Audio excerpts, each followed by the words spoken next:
Hi, everyone. We're going to talk about business plans.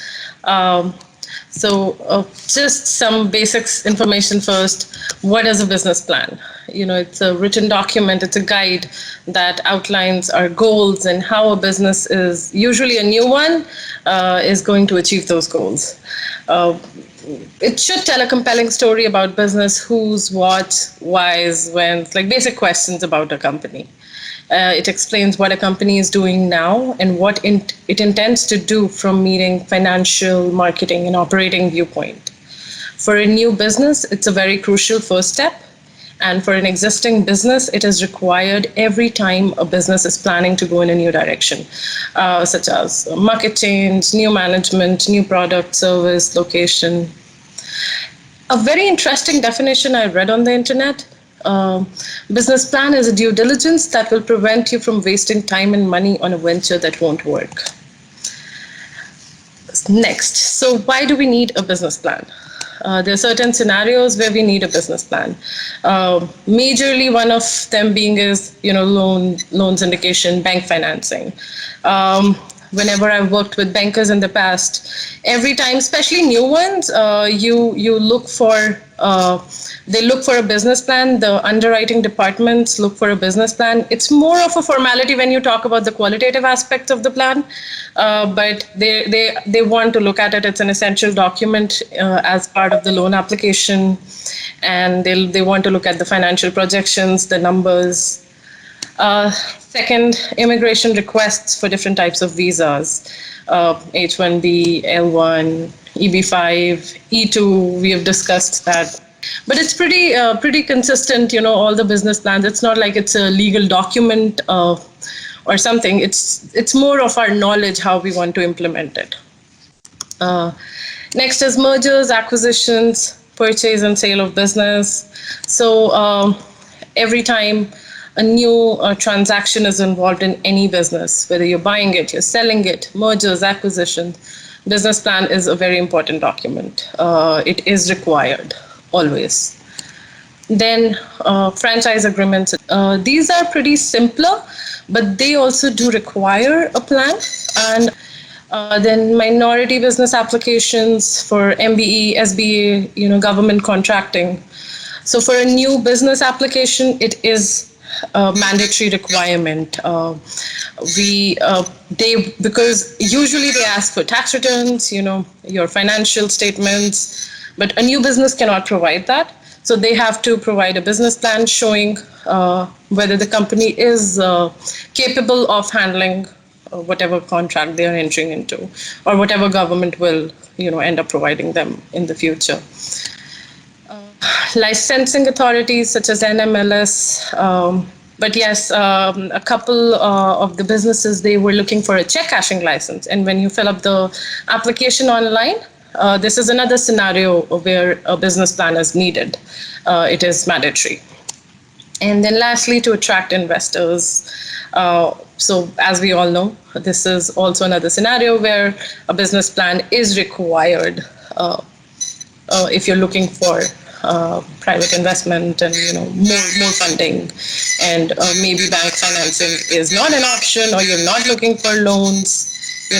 So these are some of the situations where you need business plans. Next, Swathi, why don't you tell about how we prepare a business plan? Sure, Ashleen. Let's discuss about how do we prepare a business plan. Generally, business plans are catered to the target reader.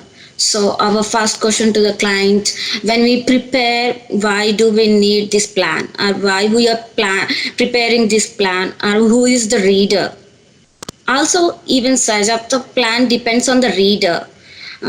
First, detailed plan for investors, M&As, USES request, as discussed earlier by Ashleen.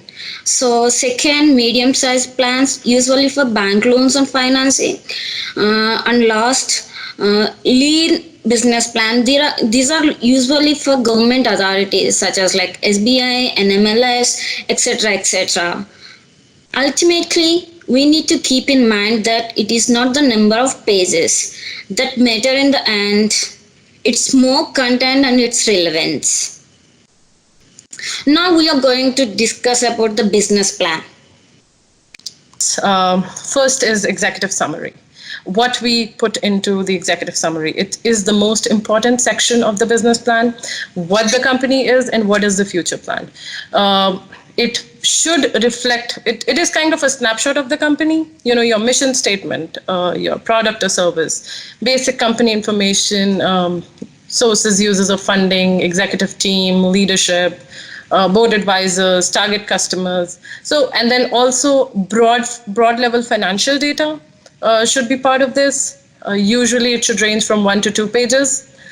Uh, if your executive summary is not well written, especially in investment cases, I guess you people don't even go beyond that. Then, uh, generally, in certain scenarios, not that every scenarios we talked about, they'll only look at what you've written. They will go down to financial plan ultimately. Second is industry overview. Uh, Again, industry analysis is very important. Investors are looking, or they want to see what is the future of the industry. Is it even worth it to invest here? This section particularly enables the company, to understand its position, ability to relative to other companies in this industry.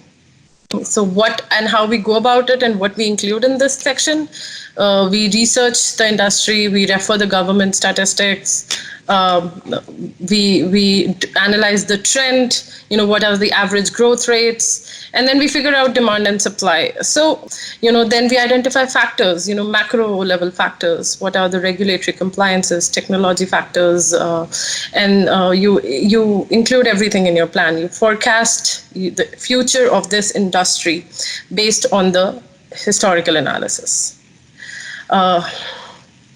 Next is company overview.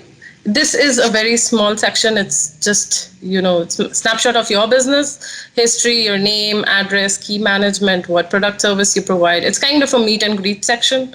Nothing to elaborate. Just a simple section here. The next is market and competition analysis.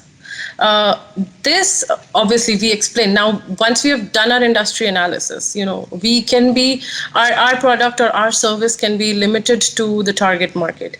Whenever we deal with the client, we sit with the client and we discuss with them. Okay, what is your target market? Or we analyze the area where they are in, based on location, consumer behavior, or market needs. But this section is very important. It is like doing your homework for investors. Also, they get a hint that you as a business owner know what you are stepping your foot into. Next is sales and marketing plan. What is the what you write in this section is what is your USP of the business. You list all the online and offline strategies you're going to conduct. You write your pricing strategies, what discounts are you going to offer, in what ways are you going to attain the customer, retain the customers by way of loyalty programs. Then you mention, then you add a little paragraph about your sales team with incentives and how they generate the leads. Next is organization and management. Also, this is a very important part because investors or lenders, they look for a credible management team, right? So a good management team with an okay plan is fine, but they don't want a good plan with an okay management team, right? So you list the legal structure, important, your main executive team, management team, and then their resumes also go part of of the business plan as an appendix section. Right, where you list all the departments, hierarchy levels, number of employees, their compensation levels. Then also what contractors and professionals we are hiring, because they would want to know that what outsourcing partners are there, what departments are in-house and what is outsourced. So just again, something very, very qualitative in nature. Next is operational plan, how the business will be operated. people, place, equipment requirement, what quality control measures are put into place, and if any research and development has been done for the product. It depends on the client again. Next is a SWOT analysis. You kind of create a table where you put on all the strengths, opportunities, weaknesses, strengths, and threats. That way, you will be able to convince the reader that you have done your research.